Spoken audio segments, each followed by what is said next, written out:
ஒரு இளவரசர். அந்த இளவரசருக்கு பக்கத்து நாட்டு ராஜாவோட பொண்ணு மேல ஒரு கண்ணு. அந்த இளவரசர் அந்த பொண்ணோட நினைவாவே இருக்காரு. அந்த பொண்ணை பயங்கரமா லவ் பண்றாரு. அந்த ராஜா ஒரு பேரரசர் அப்படிங்கறதுனால அந்த இளவரசருக்கு பொண்ணு கேட்க போறதுலயும் ஒரு சின்ன தயக்கம் இருந்துகிட்டே இருக்கு. அதுக்கு இன்னொரு காரணம், அந்த ராஜா ரொம்ப கோவக்காரரு, சிடுமூஞ்சி, எப்போ என்ன எப்படி பேசுவாருன்னே தெரியாது. ஒருவேளை நம்ம பொண்ணு கேட்க போய் எதுவும் பிரச்சனையாகி நம்ம நாட்டுக்கு ஏதாவது ஆபத்து வந்துட்டா என்ன பண்றது, நம்ம ராஜ்யம் நம்ம கையை விட்டு போயிடுச்சுன்னா என்ன பண்றது, ஒரு பொண்ணு விஷயத்துக்காக நம்ம ராஜ்யத்தையே இழந்துட்டோம் அப்படின்னு சரித்திரம் நம்மள தப்பா வேறல பேசும் அப்படின்னு அந்த இளவரசருக்கு பல யோசனை மனசுக்குள்ள ஓடிக்கிட்டே இருக்கு. கடைசியா அவர் ஒரு முடிவுக்கு வராரு, நேரா போய் பொண்ணு கேட்டுருவோம் அப்படின்னு. இந்த முடிவை எடுக்கும் போதுதான் இளவரசருக்கு புறா மூலமா ஒரு செய்தி வருது. அது அவர் ஆசைப்பட்ட அந்த இளவரசிக்கு ஒரு காதல் கடிதம் புறா மூலமா அனுப்பியிருந்தாரு.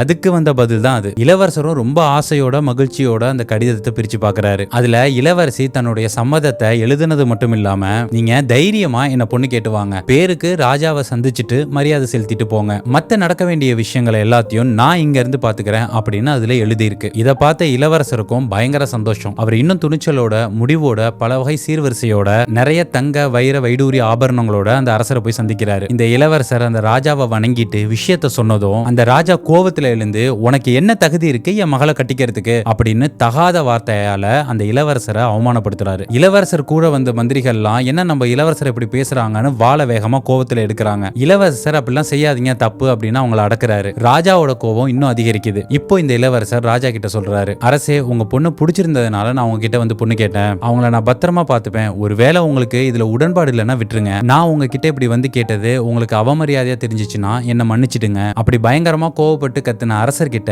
இவர் ரொம்ப பணிவா பேசிட்டு கிளம்பிடுறாரு. இப்போ அந்த பொண்ணு ராஜா கிட்ட போய் கன்வின்ஸ் பண்ணுது. ராஜா இப்போ ஒரு விஷயத்த உணர்றாரு, நம்ம இவ்வளவு மோசமா பேசி அவமானப்படுத்தியும் அவன் எவ்வளவு பொறுமையா இருந்தான் அப்படின்னு அவனுடைய நிதானத்தையும் யோசிச்சு கடைசியா ராஜ்யத்தையும் கொடுத்து பொண்ணையும் அவனுக்கு கட்டி கொடுக்கிறாரு அந்த ராஜா. ஒருவேளை அந்த இளவரசர் தன்னுடைய நோக்கத்தை மறந்து ராஜா பேசினதுக்கு ரியாக்ட் பண்ணியிருந்தா அவருடைய ராஜ்யமும் போயிருக்கும், பொண்ணும் போயிருக்கும், ரெண்டுமே கிடைச்சிருக்காது. கோபப்பட்ட தன்னுடைய மந்திரிகளையும் அடக்கி தன்னுடைய நோக்கத்தை கரெக்டா நிறைவேற்றிக்கிட்டாரு அந்த இளவரசர். நம்ம எப்படி நடந்துக்கணும் அப்படிங்கறத அடுத்தவங்க முடிவு பண்ணா நம்முடைய நோக்கம் ஜெயிக்காது. நாம எப்படி நடந்துக்கணும் அப்படிங்கறத நம்ம முடிவு பண்ணா மட்டும்தான் நம்முடைய நோக்கம் ஜெயிக்கும்.